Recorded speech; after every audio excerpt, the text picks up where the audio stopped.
ថ្ងៃនេះយើងមកមើលពីរបៀបប្រើប្រាស់ម៉ាស៊ីនបូមប្រេងបបលេខម្ដងនេះមាន2 function ប្រភេទ dual purpose អញ្ចឹងវាអាចបូមប្រេងបបលេខដូរប្រេងបបលេខហើយនឹងបូមប្រេងម៉ាស៊ីនក៏បានដែរប៉ុន្តែម៉ាស៊ីននេះវា special ទៅលើការដូរប្រេងបបលេខទៅយក2នេះយក high ទៅយក low មានចេញមានចូលអញ្ចឹងជាទូទៅប្រេងបបលេខយើងដូរទៅលើទៅយកទឹកស្អំរបស់ធុងទឹកវាចេញពីបបលេខចូលទៅវាមានទៅយក2ចូលក្នុងធុងទឹកអញ្ចឹងវាមាន adapter របស់វានេះប្រភេទ adapter របស់វាសម្រាប់គ្រប់ឡានប្រភេទ BMOD វាមានតារាងរបស់វាយើងមើលលេខ1លេខ2លេខ3ហ្នឹងវាត្រូវសម្រាប់វាដូចជាលេខ2សម្រាប់ BM អញ្ចឹងយើងមើលវាមានបងលេខវាអញ្ចឹងបើភាពងាយស្រួលយើងអត់ចាំបាច់នេះទេបើសិនជាឡាន Toyota Lexus គឺយើងប្រើពីច្រើនគឺតែ2នេះទេតែបើយើងចង់ដាក់ឲ្យត្រូវឬមួយក៏យើងដោះតាមបបលេខអីយើងមើលតាមលេខរបស់វានេះមកវាមានបងលេខវាសម្រាប់ឡានគ្រប់ប្រភេទអញ្ចឹងចំពោះ Toyota Lexus យើងប្រើទៅយក2នេះអញ្ចឹងយើង connect វាចេះមកអញ្ចឹងអានេះយើងដាក់ចូលនៅក្នុងទៅយកទឹកស្អំប្រេងបបលេខដែលវាចេញមកតាមទៅយកធុងទឹកយើងដាក់ចេញបំបែកវាដាក់ចេញឲ្យចូលទៅយក2អញ្ចឹងយើងមួលវាមកតពីជាប់ដល់ធុងទឹកហើ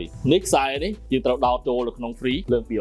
បន្ទាប់មកយើងបញ្ឆេះម៉ាស៊ីនឡានយើងបើកវ៉ានេះមកវ៉ានេះដំបូងបិទយើងបើកវាមកយើងមើលទិសដៅប្រេងអញ្ចឹងនៅលើនេះវាមានកែវ2សម្រាប់ឲ្យយើងមើលទិសដៅប្រេងរត់ឧទាហរណ៍បើយើងដាក់ទៅយកនេះខុសចេញទៅចូលទៅចេញអញ្ចឹងទិសដៅប៉ោលនេះវាមានប៉ោលសងខាងអញ្ចឹងប៉ោលខាងឆ្វេងប៉ោលស្ដាំនេះវានឹងឡើងបច្ច្រាស់យើងមើលទិសដៅវាគឺចុះក្រោមអញ្ចឹងប៉ោលនោះវាត្រូវតែចុះក្រោមសញ្ញាព្រួញចុះក្រោមនេះគឺសញ្ញាព្រួញដែរចុះក្រោមក្នុងករណីយើងដាក់ទៅយកខុសទៅយកបច្ច្រាស់អញ្ចឹងប៉ោលនេះនឹងឡើងលើនេះក៏ឡើងលើដែរអញ្ចឹងបានន័យថាយើងដាក់ខុសហើយអញ្ចឹងយើងត្រឡប់មកយើងអត់ចាំបាច់មួលដកនេះទេយើងគ្រាន់តែត្រឡប់អានេះមកដាក់មកខាងនេះនេះដាក់មកខាងនេះវិញមកបន្ទាប់ពីត្រឹមត្រូវហើយទិសដៅប្រេងរត់ត្រឹមត្រូវហើយអញ្ចឹងយើងចាប់ដើមប្រតិបត្តិការដូរអញ្ចឹងយើងចង់ដូរប្រេងប្រមាណលីត្រឧទាហរណ៍យើងដូរ10លីត្រអញ្ចឹងយើងចាក់ប្រេងនៅក្នុងនេះហើយនេះកន្លែងចាក់ប្រេងថ្មីចូលអញ្ចឹងធុងវាមាន2អានេះធុងប្រេងចាស់ធុងប្រេងថ្មីអញ្ចឹង new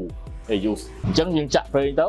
10លីត្រយើងមើលឃើញលើនេះវាឡើងមកយើងមើលឃើញនឹងភ្នែកថាវាទិសដៅវា10លីត្រមួយកាំ1លីត្រអញ្ចឹងកន្លែងនេះ2លីត្រអញ្ចឹងដល់កន្លែងចំណុចនេះ10លីត្រយើងចាក់ប្រេងថ្មីចូលហើយយើងចាប់ដើមបរហូតប្រេងចាស់ចេញនេះយើងកាច់ទិសដៅសញ្ញាព្រួយនេះមក exchange បើសិនជាយើងថាក្លុកលាងយើង percolation នេះយើងថាក្លុកលាងទេបើយើងចង់ដូរប្រេងគឺយើងកាច់មក exchange ជាបន្ទាប់ពីយើងកាច់មក exchange ហើយតែត្រូវចាំថាម៉ាស៊ីនយើងត្រូវបញ្ឆេះរហូតកាច់មក exchange ហើយយើងមើលប្រេងចាស់វាចាប់ដើមហូរចេញមកហើយចាប់ដើមហូរមកដូចថាប្រេងចាស់វាហូរចេញ5លីត្របើយើងចង់ដូរ10លីត្រយើងកាច់2ដងហើយយើងមើលដែរកញ្ចក់កែវនេះតែកាលណាប្រេងវាហូរចង់អស់វាឡើងពពុះអញ្ចឹងតែកាលណាទុកឲ្យយូរវាអាចខូចបបលេខប្រេងវាហូរអស់ហើយយើងនៅតែបញ្ឆេះម៉ាស៊ីនហើយយើងអត់ព្រមបាច់ប្រេងថ្មីចូលទេវាអាចធ្វើឲ្យខូចបបលេខតាមមើលមែនតើតែកាលណាប្រេងវាចង់អស់វាព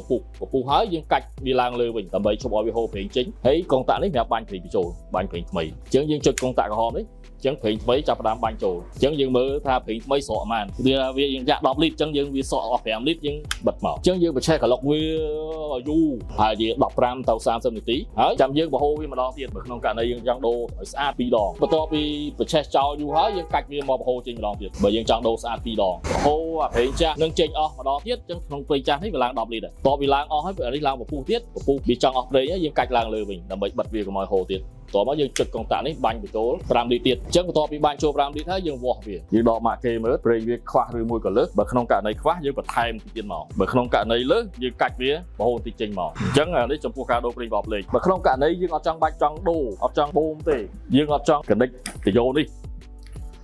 ចូលនៅក្នុងទៅយកស្អំធុងទឹកទេយើងប្រើនេះមួយទៀតគឺសម្រាប់បូមយើងគ្រាន់តែបូមបានធម្មតាដូចយើងបរហូតអញ្ចឹងវាអត់បូមអត់អស់ទេអញ្ចឹងអានេះfunction គឺបូមមួយទៀតអញ្ចឹងយើងមានក្បាលវា adapter វាសម្រាប់យើងកណិចតាមម៉ាក់គេបបលេខអញ្ចឹងយើងដាក់តម្រូវតាមទៅយកមកទៅយកតូចយកធំអីយើងដាក់តាមហ្នឹងមកតោះមកយើងយកចូលតាមម៉ាក់គេបបលេខនេះគឺកងតាក់វាមានកណ្ដាលគឺអោបយើងកាច់ឡើងទៅលើលេខ1គឺបើកអញ្ចឹងវាចាប់ដើមបើកចេញបណ្ដានេះយើងបើកដូចធម្មតាទេយើងបូមប្រេងម៉ាស៊ីនក៏យើងប្រើ function ហ្នឹងបូមប្រេងបបលេខក៏បូមបានដែរដូចគ្នាអញ្ចឹងបូមប្រេងម៉ាស៊ីនក៏បានដែរនៅពេលដែលបើកអស់ហើយគឺអានេះបានតែបើកទេគឺបាញ់ចូលយើងអត់បានទេយើងចាក់ដៃទេអានេះយើងអាចយកបូមប្រេងម៉ាស៊ីនក៏បានដែរក្នុងករណីដែលយើងចាំបាច់យើងប្រើបូមប្រេងម៉ាស៊ីនក៏បានដែរហើយមួយទៀតក្នុងករណីដែលធុងប្រេងនេះវាមានប្រេងសច្រើនប្រេងវាឡើងដល់20លីត្រហើយអញ្ចឹងយើងចង់បាញ់ចេញទៅទុកអញ្ចឹងយើងកាច់កងតាក់នេះចុះក្រោមលេខ1ឡើងលើគឺបើកលេខ2ចុះក្រោមគឺបាញ់ចេញអញ្ចឹងអានេះមាន2បើកក៏អាហ្នឹងបាញ់ចេញក៏អាហ្នឹងបាញ់ប្រេងចាស់ចេញពីធុងគឺយើងកាច់ទៅលេខ2អញ្ចឹងវាបាញ់ប្រេងចេញបើកលេខ1ហើយចំពោះកែវនេះយើងអាចធ្វើតេស្តវាយើងបូមប្រេងប្រអប់លេខដែលយើងដូរហើយហ្នឹងយើងបូមមកប្រេងចាស់ចូលនេះយើងប្រៀបធៀបមើលដាក់ប្រេងមកអានេះប្រេងថ្មីប្រេងចាស់តបពីយើងដូរយើងមិនតាន់ដូរហើយនឹងយើងដូរហើយយើងប្រៀបធៀបគ្នាមើលថាវាយ៉ាងម៉េចអានេះគេមើលពណ៌ប្រេងអានេះក៏ដូចគ្នាយើងដាក់ប្រេងចូលនេះមកប្រេងដែលយើងដូរហើយប្រេងដែលយើងមិនតាន់ដូរយើងដាក់ប្រៀបធៀបគ្នាមើលប្រេងថ្មីប្រេងដែលយើងដូរប្រេងដែលមិនតាន់ដូរ